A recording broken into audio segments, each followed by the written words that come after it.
ভোরের আলোয় বিশাল মাঠ থেকে আধুনিক মেশিনের সাহায্যে কাটা হচ্ছে তাজা আখ। এরপর ট্রাকে করে আখ পৌঁছে যায় চিনির কারখানায়, যেখানে বিশাল ক্রাশার মেশিন রস বের করে। আখের রসকে বড় বড় ফিল্টার মেশিনে পরিষ্কার করে বিশুদ্ধ করা হয়। এরপর বিশুদ্ধ রসকে উচ্চ তাপে গরম করে ঘন সিরাপে পরিণত করা হয়। এরপর বিশেষ মেশিনের সাহায্যে সিরাপ থেকে সাদা চিনির দানা আলাদা করা হয়।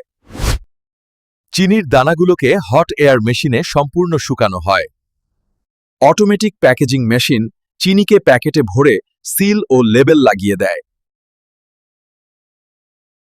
সবশেষে প্রস্তুত চিনির প্যাকেট বাজারে পাঠানো হয়, যা পৌঁছে যায় আমাদের প্রতিদিনের জীবনে। প্রতিদিন এরকম ভিডিও পেতে অবশ্যই ভিডিওতে লাইক, ফলো করে যাবেন। ধন্যবাদ সবাইকে।